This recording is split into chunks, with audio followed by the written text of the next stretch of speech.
avec l'IA, etc. Donc j'ai toujours essayé de les préserver un maximum. Je ferai jamais un compte pour mes enfants. J'interdis à mes enfants d'avoir des comptes publics, ça c'est impossible.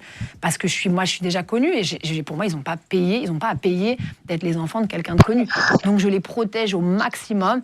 Après, il arrive parfois qu'on les voit passer, mais je refuse de les exposer. Ouais. Les fessées, qu'est-ce que t'en penses? Alors ça, c'est le plus gros débat. Franchement, j'ai été à l'école des fessées.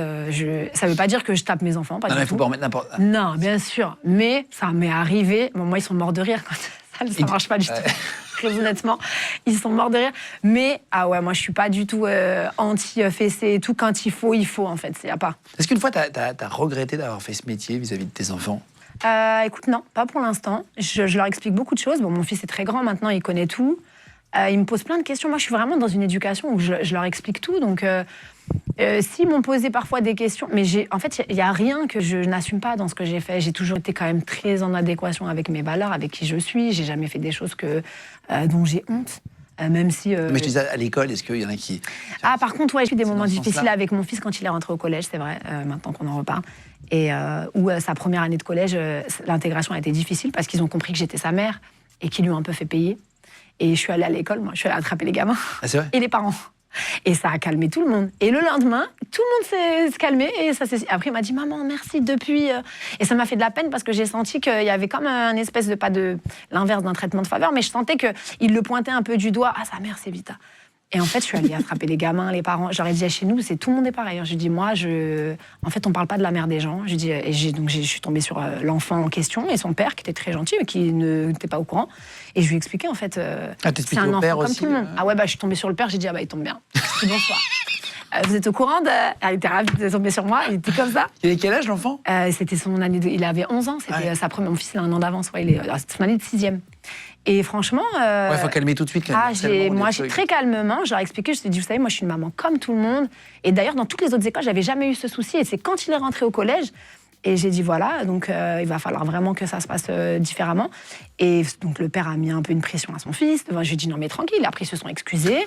Et ils sont devenus très potes, aujourd'hui ils sont meilleurs potes, c'est marrant. Mais j'ai eu besoin et il y avait tous les gamins plus loin qui me regardaient. Et dès qu'ils m'ont vu faire ça, à partir du lendemain, ils l'ont respecté. C'est bizarre, hein, mais c'est viscéral, ça m'a fait mal au cœur pour mon fils. Tu fais gaffe ça, au harcèlement et tout ça? Ah ouais, et par contre moi c'est l'inverse. C'est encore plus grave pour moi, je ne veux pas que mes enfants harcèlent qui que ce soit. Par exemple, pour moi, je préfère que ce soit passé dans ce sens-là, qu'on me convoque et qu'on me dise, ouais fils, ça je le tolérerai jamais. En fait, ça me traumatise le harcèlement, je trouve ça horrible. Je parlais de ça, la méchanceté sur les réseaux. Quand tu l'as vécu après, tu veux pas que... Ah non, franchement. Et mes enfants, vraiment, je mets un point d'honneur à ce qu'ils respectent tout le monde. Et quand il y a des disputes et tout avec leurs copains et tout, je dis, tu t'excuses, en fait, c'est pas comme ça. Ça va trop vite, en fait, de nos jours. Les gamins qui sombrent en dépression, tu vois même pas qu'il y a des groupes WhatsApp où ils insultent un gosse et tout. C'est hors de question, ça. Vraiment, je surveille. Et j'ai les codes de tous mes gosses et je regarde partout, tous leurs groupes, tous leurs trucs. Hein. Je suis un espion, moi. Ah, tu les surveilles je surveille tout ce qu'ils disent et tout. De temps en temps, quand ils dorment, je regarde dans les trucs. Et ouais? Je regarde. Tu géolocalises et tout? Ouais, ça, c'est la base. Tu les surveilles. Ils vont aller comme un trottinette, je regarde, il est rentré, c'est moi la base. Ah oui, tu vois. Ouais, quand même. Au moins, je suis tranquille dans ma tête. Parce que moi, je suis pas souvent là. 3 jours par semaine, je suis en tournée. Donc quand je suis pas là. C'est rassurant pour les parents. C'est rassurant, ouais. C'est pas pour le. Mais au moins, il me dit, je vais là. Je lui dis, il est arrivé, je vois qu'il me ment pas, il peut pas mentir. Putain. Et tu disais que tu avais la foi avant. C'est un truc qui t'a aidé dans la carrière? Ouais, dans ma vie. Tout court. Mon secret, c'est ça. Moi, tout le temps, on me dit t'as pas changé, t'es quelqu'un de simple.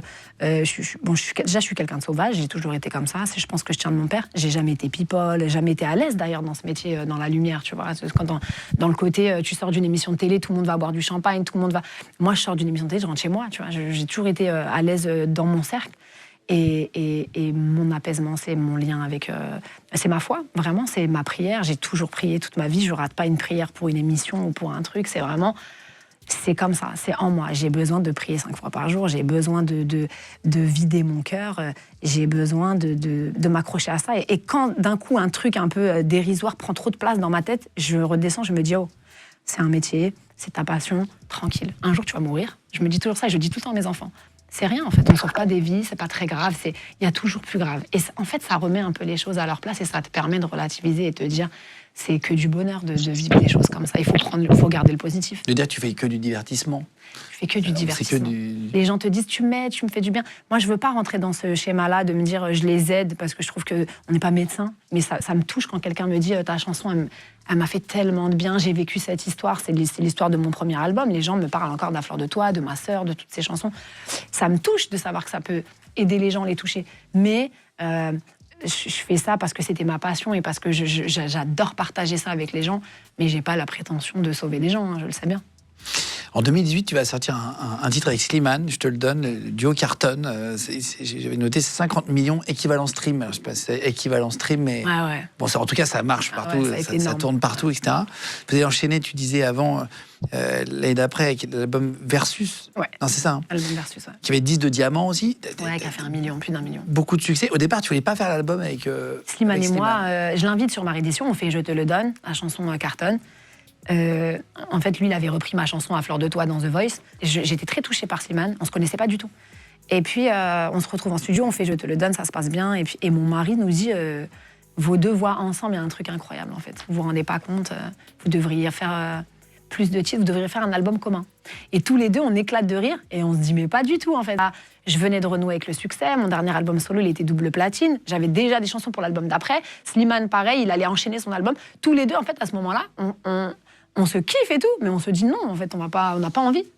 Et puis, le titre cartonne, on fait un peu de studio, on commence à faire des chansons, on se rend compte que vraiment, en studio, il y a une espèce de magie, ça va trop vite. J'écris un couplet, il écrit un couplet, bim, bim. On fait toutes les chansons de cet album Versus, on les fait en même pas, 15 jours. On fait Avant toi, on fait Ça va, ça vient, et on se dit, ouais, il y a quand même un truc. Et c'est vraiment la musique qui nous a convaincus de faire cet album duo. On fait cet album dans la plus grande facilité. Vraiment, honnêtement, c'était magique en studio. Et l'album va rencontrer un succès phénoménal. On ne s'attendait pas à ça. Ça a été une tournée qui a duré 3 ans. Et c'est beau, ouais. Et on a failli ne pas le faire, ouais. Il y a un titre hommage à l'affaire Maëlys, ouais. Dans l'album Versus. Tu suis J'ai rencontré sa maman, moi, ouais. C'est une histoire qui m'a bouleversée. C'est Nordal Lelandais, hein, c'est ça Exactement, ça s'est passé en Savoie. Moi, j'ai grandi dans une région pas très loin. J'avais suivi cette affaire, ça m'avait traumatisée. Je suis très attachée aux faits divers. Je lis beaucoup les faits divers la nuit, je suis très insomniaque. Je sais pas pourquoi, j'ai toujours été comme ça. Et donc, je suis toutes ces histoires-là, je les connais, mais dans les détails, je sais pas, c'est encore plus depuis que je suis mère, parce que tu te dis, en fait, il faut juste savoir quand même dans quel monde on vit. C'est pour ça aussi que je traque un peu mes enfants, parce que je sais qu'en fait, dehors, c'est pas les bisounours. Faut pas être naïf, quoi. Faut pas être naïf. On est dans ce monde-là, on y est, en fait. Et cette histoire m'a bouleversée. Et on est avec Slimane, à ce moment-là, on était en studio, et on a cette envie d'écrire une chanson qui pourrait toucher sa maman. Et à la fois, il y a plein de gens qui ont été touchés par cette chanson. Et on l'a rencontrée plusieurs fois. Elle est venue sur la tournée. J'ai échangé beaucoup avec elle. Et la force de cette femme, en fait, pour survivre à ça, en fait, dans ta famille, c'est quel tsunami, en fait, qui se remet de ça? C'est sur le site mediamas.net. Alors, je crois que c'est un site avec des conneries, machin. Et quand tu tapes Vita, il y a des articles qui sortent et qui disent que tu as gagné. C'est marrant pour ta vie. 96 millions d'euros. Ah, bien sûr. Je suis arrivée en jet, là. Il est devant. Je me suis posée dans le 17. Non, mais tu sais que ce truc-là... ce genre de truc. C'est récent, ça, parce qu'il y a un truc... C'est 2024, comme ça, il y a au moins 4 ans, un truc comme ça. Ma mère qui m'appelle un jour. Mais dis donc... Ma mère, elle croit à ça. Elle me dit, mais... C'est vrai que tu as gagné 80 millions, je sais plus, c'était 80 millions d'euros. Je dis, mais maman. C'est 96, la Je dis, mais maman, tu sais compter ou pas? Je dis, s'il te plaît, mais regarde, je crois que j'habiterai là. Je dis, mais maman, je crois que je suis. En fait, quand même, calmons-nous, on est des chanteurs. Je rêverais avoir gagné ça dans ma vie. J'espère que tu gagnes bien je gagne bien ma vie, bien sûr. Mais là, je suis très, très loin de ça. Là, c'est plus qu'un patron du CAC 40. Là, c'est 96 patrons de Total. C'est une autre sphère que j'espère ou pas. Franchement, je n'espère pas parce que je pense que c'est d'autres problèmes aussi. Qui gagnent 100 millions d'euros par an, et pas beaucoup. Hein. Ouais, il n'y en a pas beaucoup et c'est d'autres sphères aussi. C'est d'autres problèmes. À partir de quand, toi, parle pas de somme, on s'en fout et tout, mais à partir de quand tu arrives à gagner ta vie correctement? Déjà, moi, parce que, enfin, faut le savoir, quand tu fais ce métier, si t'es pas auteur-compo, tu gagnes pas ta vie. Hein. Si t'es interprète, tu gagnes pas ta vie. Je sais pas comment ils font. Hein. Avec un feat comme Diams qui marche bien, est-ce que tu commences à bien gagner ta vie ou ça non, suffit avec pas? Une chanson, tu gagnes pas. Ça suffit pas. Ça suffit pas, c'est une chanson. Déjà, il faut parler en vente d'albums pour gagner sa vie. Bon, après, aujourd'hui, le streaming, c'est différent.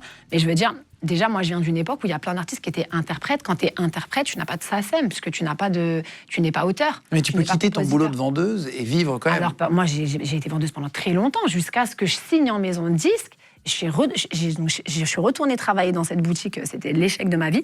Parallèlement, j'ai repris mes études, donc j'ai passé un BTS de commerce parce que mes parents voulaient que quand même j'aille au bout de mes études. Et puis, jusqu'à ce que je signe en maison de disque, j'étais vendeuse en même temps parce que fallait que je paye mon loyer et que je savais pas